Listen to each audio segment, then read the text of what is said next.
इस गॉड मसीह खुदावंद में आपकी सलामती हो। मैं खुदा का खादम पास्टर अशफाक रंधावा हाजिर खिदमत हूँ। वो रोज़ा जो खुदावंद चाहता है, यसाया 58 बाब में लिखा है कि तू अपनी रोटी भूखों को खिला।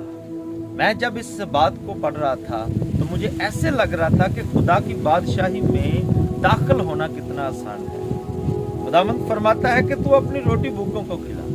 और जब हम मत्ती के इंजील उसके 25वें बाब और उसके आखिरी हिस्से को पढ़ते हैं, आखिरी अदालत, तो लिखा है कि खुदावंद यीशु मसीह जब अपने जलाल पर आएगा, अपने तख्त पर बैठेगा, तो वो भेड़ों को बकरियों से जुदा करेगा और दाएं हाथ वाले यानी भेड़े जो हैं फिर उनसे कहेगा, ऐ मेरे बाप के मुबारक लोगों, उस बादशाही को लो जो बनाए आलम से तुम्हारे लिए तैयार की गई है। क्योंकि मैं भूखा था, तुमने मुझे खाना खिलाया, मैं प्यासा था, तुमने मुझे पानी पिलाया, मैं नंगा था, तुमने मुझे कपड़ा पहनाया, मैं बीमार था, तुमने मेरी खबरगिरी की, मैं कैद में था, तुम मेरे पास आए।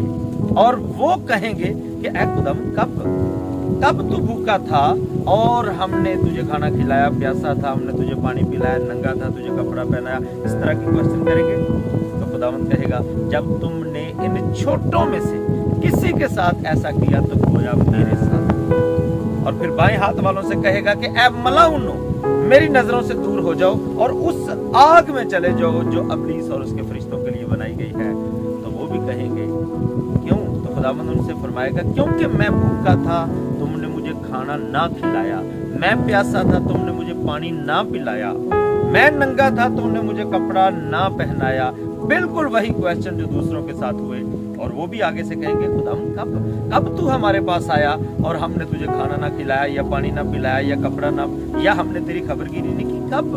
और खुदावंद वही जवाब उनको देगा कि जब तुमने इन छोटों में से किसी के साथ ऐसा नहीं किया तो गोया मेरे साथ नहीं किया। खुदावंद का कलाम फरमाता है कि खैरात करना कभी ना भूलो, क्योंकि खुदा ऐसी कुर्बानियों से खुश होता है। मैं आज आपको बताना चाहता हूँ कि हम छोटी सी इस खिदमत के जरिए आप अपनी बरकत को, बहुत बड़ी बरकत को ले सकते हैं। अगर आपको शुनीमी औरत याद हो जिसने अलीशा को मजबूर किया कि वो उसके घर पर खाना खाए, उसने सिर्फ और सिर्फ उसकी खिदमत की है, सिर्फ और सिर्फ उसको खाना खिलाया है।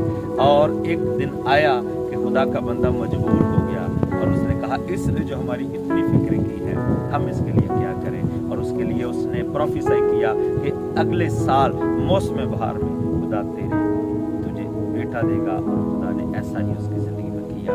अजीजों, खुदा ने इस बड़ी बरकत को रोटी के साथ जोड़ रखा है। खुदावंद ने अपने शागिर्दों के साथ कई मौकों पर लोगों को खाना खिलाया है और वो चाहता है हम भी इस खिदमत को, इस वसफ को अपनी जिंदगी में लें और लोगों के लिए इस भलाई के काम को जारी रखें। और यही वो रोज़ा है जो खुदावंद चाहता है कि हम अपनी रोटी जो रोज़ा के वसीला से बचा रहे हैं वो दूसरों तक पहुंचे, ताकि खुदावंद का कलाम पूरा हो। सो खुदावंद आप सबको बरकत दे। God bless you.